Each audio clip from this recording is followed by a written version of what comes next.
mourning the thousands of people killed since the start of the armed conflict in the northwest and southwest regions of today has begun across Cameroon. In the northwest regional chieftain Bamenda, women gathered today to mourn several persons killed. Hundreds of thousands so far, over 300,000 persons so far killed within the context of the armed conflict. And you must know why many people are taking laws into their hands as far as mob justice is concerned. An author in Cameroon says mob justice is on the rise across the country because the people have lost confidence in the justice system. Those are the top stories. Ladies and gentlemen, thanks for choosing Equinoxe Television. We're live from its central news desk in Cameroon's economic capital city, Douala.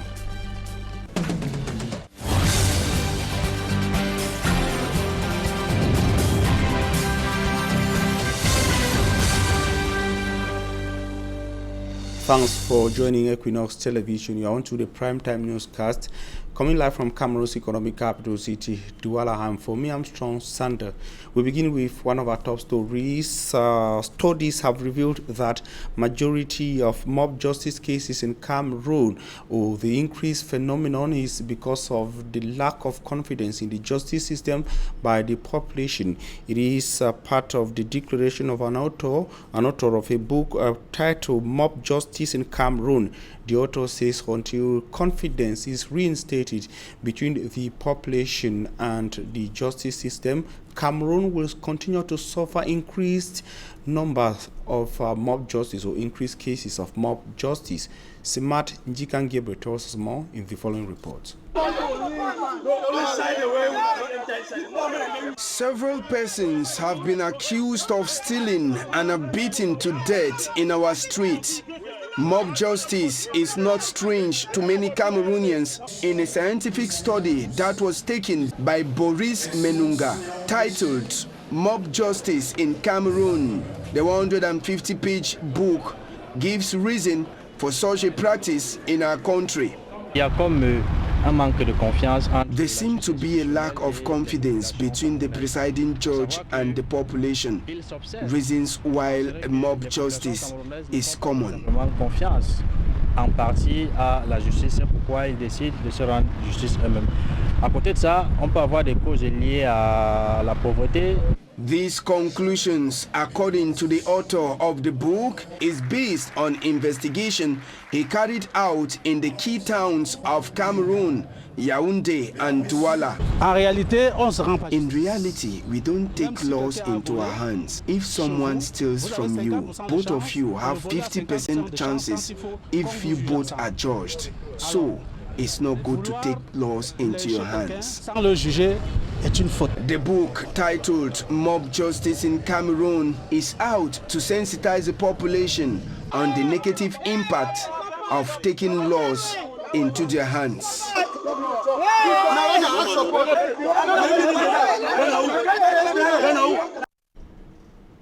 Mob justice or jungle justice, and a phenomenon that has been on the rise across the Republic of Cameroon. And I will take you to the Anglophone regions of the country, taking you to Kupe Maninguba in the southwest region, where Enno will take you deep into the difficulties faced by the people of Bangem in the Kupe Maninguba division as far as access to health facilities is concerned. The Bangem District Hospital is in a pathetic state. His report. The hospital is where lives are saved. Unfortunately, some public health facilities in Cameroon, like the Bangem District Hospital in the Kupe Maninguba division of the southwest region, could facilitate death of a patient. Almost everything seems to be wrong, ranging from infrastructure, equipment to personnel. Patients are irritated and worried. We do not have enough equipment. Good personnel, or maybe even the nurses, because we have just few of them here. Every day they are always on duty to assist the other ones, the other few ones that we have. Look at these words where I am. There is no mosquito bed net, no gynecologist in the hospital. During labor, you are compelled to claim a motorbike to transport you on the cratered roads to Kongsamba in the Mungo division of the Littoral region. That is how pregnant women die alongside their babies. In fact, specialists are absent. No pediatricians or gynecologists. It is horrible. Director of the Bangem District Hospital admits with honesty these deficiencies. Working in Bangem is so challenging. First of all, we don't have personnel. There is no state nurse in this hospital. We find ourselves at times with 2 nurses working, covering all the units. Now we also have a problem of specialized personnel. We equally have a problem in the laboratory. If we could have a full blood count machine, it will go a long way to help us in the quality of treatment that we give to our patients. Even in the theater, we just adapted something. Patients are in dire needs of specialists, machines and other necessary equipment in the Bangem District Hospital, so they won't risk or stress up traveling to Kongsamba for same services which can be obtained in the health center. We'll still beg on government to help us to send more equipment to facilitate some activities here and specialists so that we'll stop going out of Bangem, because there are tests that if you want to do, you will not be able to do it here in Bangem. You have to go out of Bangem to do the tests. Story of this health unit does not end here. Bangem District Hospital is decorated with electric cables and this metal. One will think electricity illuminates the hospital, whereas they are bush lamps commonly used back alleys for lighting. Water is completely absent for use in the laboratory for washing, cleaning and bathing. No internal toilet. The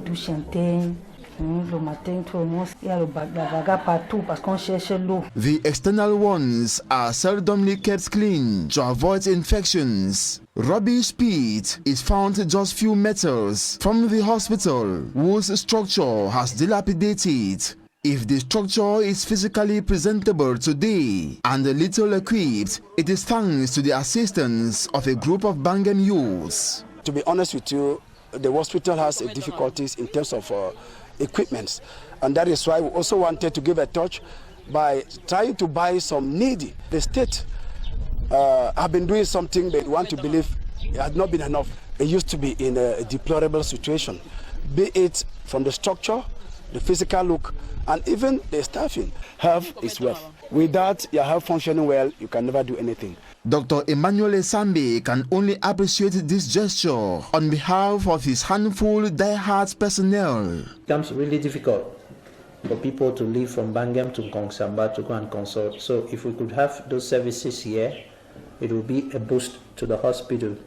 We once more appreciate the work that brothers keepers are doing in the hospital. Him and his team begged the Minister of Public Health to tilt his head towards the abandoned Bangem District Hospital that has seen majority of its personnel given up their duties.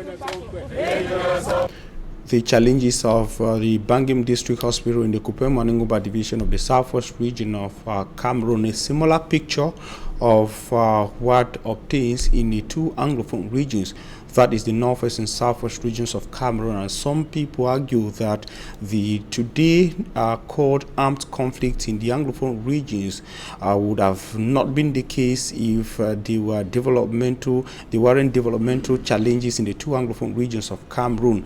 When the crisis started in 2016, people brandished placards asking for better infrastructural development in the 2 Anglophone regions.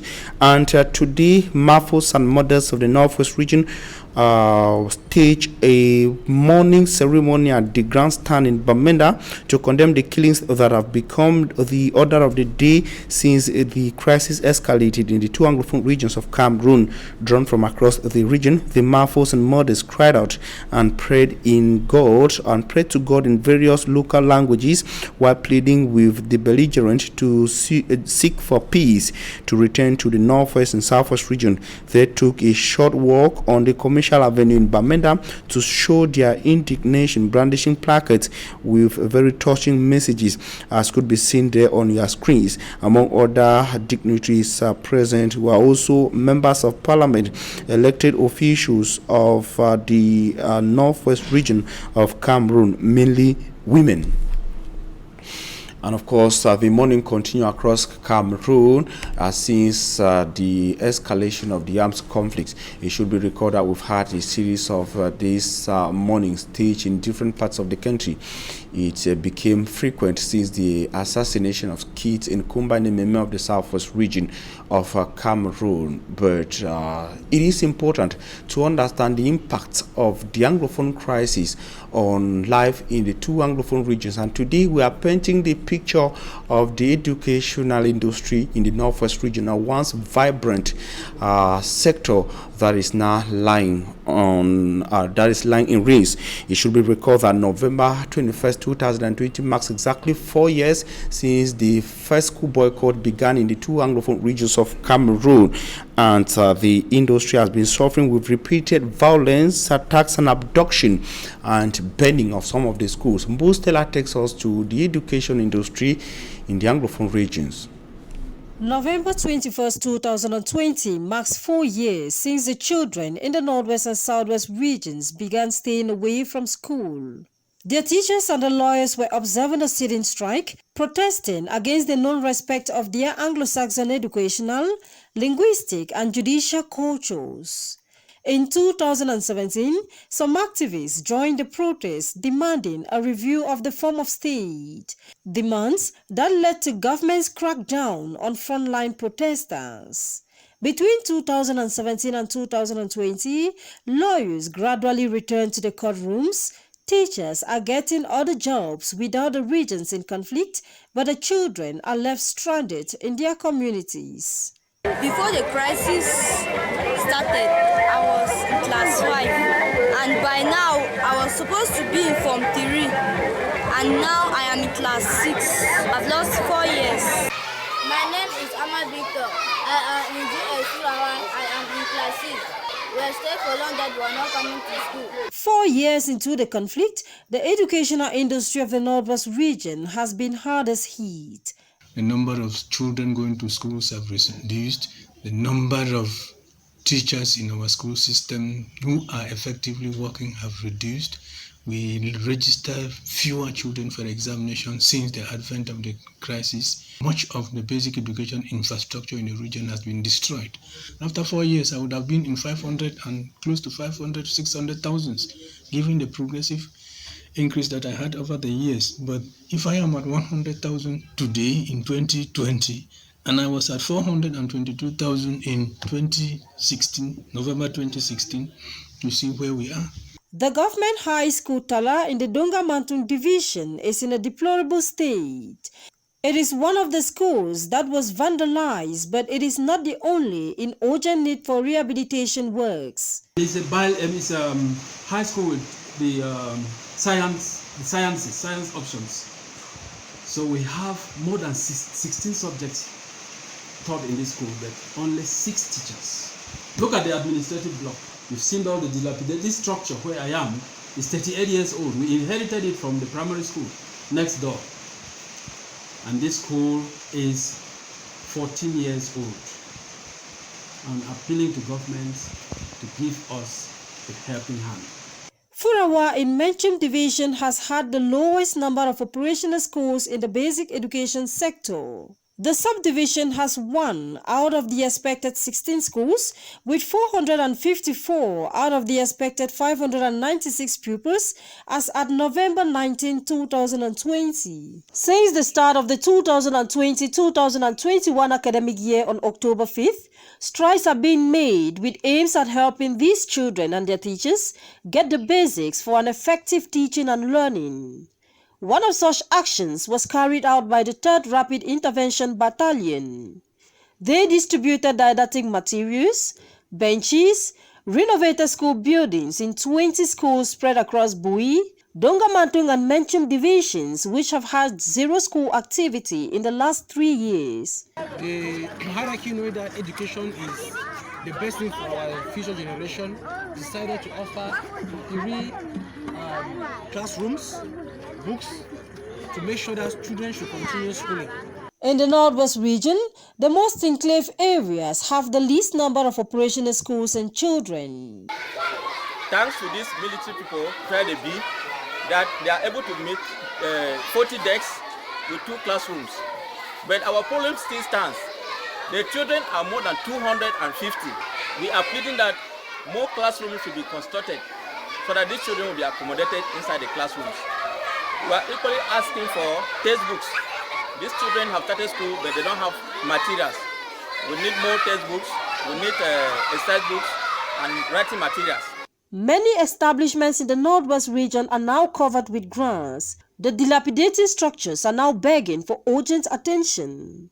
The government had put in place a plan of reconstruction and development of the Northwest and Southwest regions with one of 3 goals to reconstruct and rehabilitate basic structures. 7 months after the appointment of a national coordinator and vice, the plan is yet to enter the implementation phase. This raises worries such as, where are we with the implementation of the Presidential Plan of Reconstruction and Development of the Northwest and Southwest regions? And one of such structures begging for attention in the Anglophone regions of Cameroon, considering the effects and the impact of the armed conflict, is Government High School Mamfe in the Manu Division of the Southwest region of Cameroon. Once the pride of the Manu Division now is in the shadow, that is, stands in a pathetic state, and of course ex-students of Government High School Mamfe are calling on people who matter in the Manu Division to rescue Government High School Mamfe. They were speaking over the weekend on Boya Chieftown of the Southwest region. Derek Jato. Government High School Mamfe in Manu Division and the war in the Anglophone regions. GHS Mamfe have been hit by the crisis, particularly the administrative block was burnt down. Books were burnt, very important, vital documents of the school were burnt. Even children's certificates, some of them were burnt. These ex-students say an institution that gave them their today identity, reputed for its outstanding principles, is today slippery off their fingers. If there was no GHS Mamfe, me standing here, I will tell you that I would not have gone to school. So the only thing I say is that if there is a way they can protect the school to the fullest, it should be done. And all those who have passed through this institution, which was created in 1969, are today sitting under one thinking cap. Baptized Mamfe Government Grammar School Old Students Association, Max Sosa, with one objective: to see their alma mater great again. One of the foremost projects that we're going to undertake will be to provide a multimedia center for the school. We are going to have excellence awards that we handed to the teachers, the lecturers, whose students excel in their subjects. We're going to single out students who perform exceptionally well for distinctions. Democratic in nature, Max Sosa recently convened on Boya, the Southwest Regional Capital, for an elective General Assembly, and here is their president-elect. For the next 3 years, Enno James Etuke will be at the helm of Max Sosa affairs, and he said he came in with a new vision for Government High School Mamfe. We shall make sure that the staff are available in the school. If there is any lack at any level, we will lobby with the people in Yaoundé who take decisions for those staff to come in. Today, in their thousands, these former students of Government High School Mamfe are today in diverse fields of life. And the warrior for Tabe and father of the Department of Journalism and Mass Communication of the University of Boya Professor Enno Tanjong goes on retirement. Former Vice-Chancellor of the University of Buea, Professor P.K. Titanji, describes Professor Enno Tanjong as one of the most objective minds he's ever worked with during his career. Professor P.K. Titanji was speaking over the weekend on Buea during a farewell ceremony organized in honor of Professor Enno Tanjong. Derek Jato. Ex-students and staff of the Department of Journalism and Mass Communication of the University of Buea celebrate one of their pioneers, Professor Enno Tanjong, as he goes on retirement. Captioned a farewell party, Professor Enno Tanjong comes back on how the Department of Journalism and Mass Communication was created, that he was in his room one day and received a fax from the University of Buea that they should come and start the program, and that is how JMC was born. Since then, the impact has been huge, reason why the send-off party did not only witness the presence of the media family, but every profession seemed to have been present. When Professor Enno Tanjong was in class teaching, Professor P.K. Titanji was in this office as the University of Buea Vice-Chancellor. Reminiscences. I served as Vice-Chancellor from 2006 to 2012. So during that period, I was also like a boss to Professor Enno. We know him to be a very rigorous scholar, objective, and with a sharp mind. To challenge teacher, a publisher, and qualified by his kind in the profession as a media heavyweight, came to this party to encourage the fresh legs in this media race. To pick one thing from the retired professor. One thing.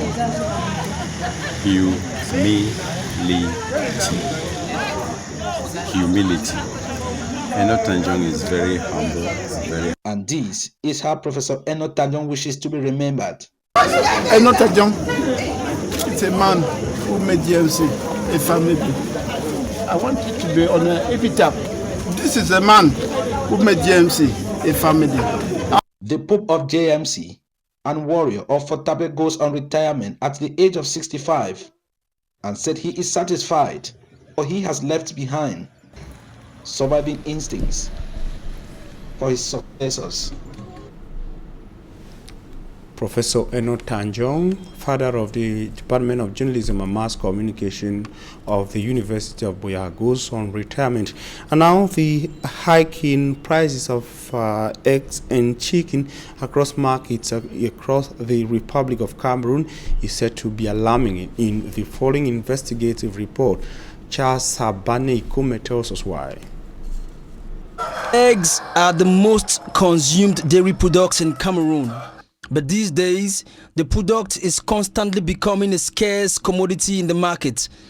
A tray of eggs, which was previously sold at 1,500 francs CFA, is now 2,500 francs CFA. People are unable to buy eggs because it has become very expensive. They prefer buying items such as milk, chocolate and butter for their children's breakfast. We used to buy eggs for commercial purposes, but it's become very expensive and so many people are running away from the trade. The return to normalcy of the pricing of these dairy products, which is considered most consumed in Cameroon, is still a myth, with no exact reason why prices of eggs have been inflated. To know more about this issue, we journeyed to one of the biggest poultries in the west region of Cameroon to gather verifiable facts. Since the bird flu in 2016, things have been very difficult for dairy farmers. Most of the farmers who were hit by the flu didn't have the adequate resources to restart the business when things got better. Truth be told, eggs are no longer a very demanded product at the national level. The agricultural problems in Cameroon is linked to the global pandemic crisis after the bird flu, which ravaged this sector in 2016. All these predicaments led the Minister of Livestock, Fisheries and Animal Industries to place an embargo on the importations of eggs and chicken in Cameroon. Cameroon is a victim of Western world dependence. Fearing the worst, Farmers are urging administrators to find probable solutions to these problems. While waiting for solutions, Cameroonians will have to buy eggs or even chicken at a golden price, especially now that the end of the year festivities draws near. And Immaculate Fogwe will be taking us into latest statistics and updates with regards to COVID-19 in Cameroon, South Africa, and Nigeria. Immaculate Fogwe says the COVID-19 numbers have continued to increase in these countries. Her report.